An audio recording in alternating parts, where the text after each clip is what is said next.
Sa pagtatapos ng journey ng Big Four sa bahay ni Kuya, isang huling matinding pagsubok ang kanilang hinarap kay Madam AI. May offer ako para sa'yo. Inutusan ako ni Kuya para dito. Okay, what is it? Pag-isipan mo itong mabuti. O sige, madam, palag. Ito ang offer. Matatanggal ka sa Big Four, pero may kapalit.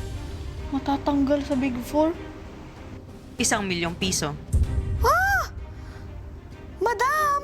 Di na ako Big Four, pero I'll get ₱1,000,000. Tama. Namaste. Okay, continue reading. Wait. Makinig ng mabuti. 100 segundo ang ibibigay ko sa'yo para sa magiging desisyon mo. Kapag kukunin mo ang offer ko, ilalapag mo sa sahig ang bandila mo. Pag-isipan ng mabuti dahil limitado lang ang oras mo. At ang pinaka-importante, isa lang sa inyo ang makakakuha ng ₱1,000,000 offer ko.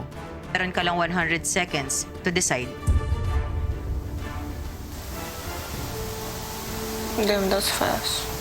There are plenty of people that had supported me to get me to this spot. I had different goals coming inside Kuya's house. Madam, I made up my mind. Bakit? Pakay mo.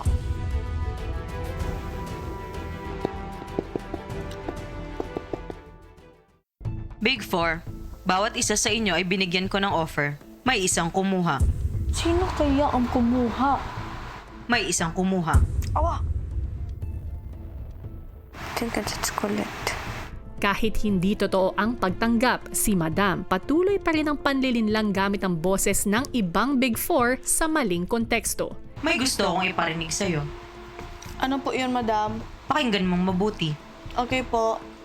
Rain, Po. sino ang kumuha ng ₱1,000,000? Si Ate Colette po. May paparinig pa ako sa'yo. Hi, Kai. Po, Sino ang kumuha ng ₱1,000,000? It can possibly be Ate Colette. Meron pa po ba, madam? May huli akong paparinig. Okay po, madam. Yang, po, sino ang kumuha ng ₱1,000,000? Colette. Dahil ba mahirap siya? Opo, madam. Palagi kong sinasabi na kailangan ko ng pera, hindi po yun dahilan para po kunin ko ang 1,000,000 sa mga narinig ko. Feeling ko naman po, madam, wala pong isa sa amin ang kumuha ng 1,000,000. Ilang saglit pa, Suot ang blindfold na nasa labas ng iyong kwarto.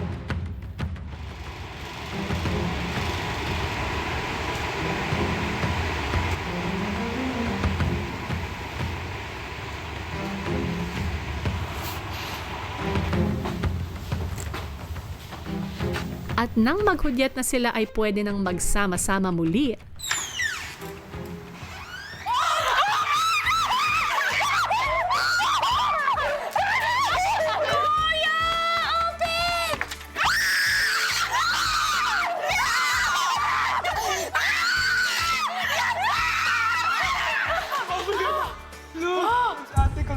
Sabi na eh.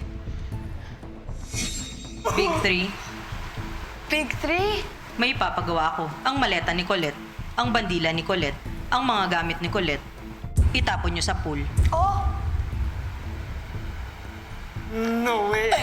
totoo ba? Bibigyan ko kayo ng 100 segundo. Nasa sa inyo ang desisyon.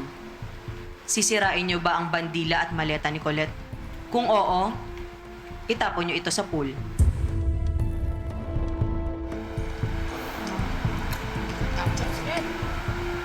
Luto tayo pagkain? Anyway, where's my book?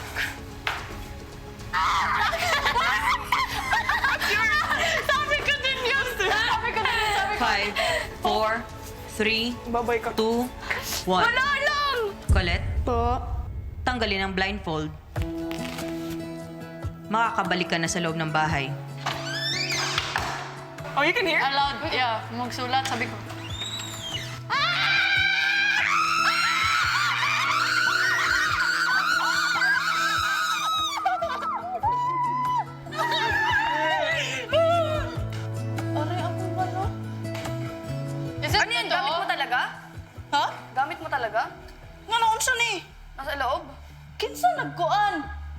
ikaw? Hindi, akala ko kayo. No, Lawyer!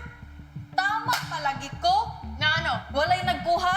Sino bang tanga na i-exchange ang 1 million sa Exactly. sa Big Four? Yeah. Kinuha niyo yung... Ano, yung... Our tower. Are we? We can! Oh my God!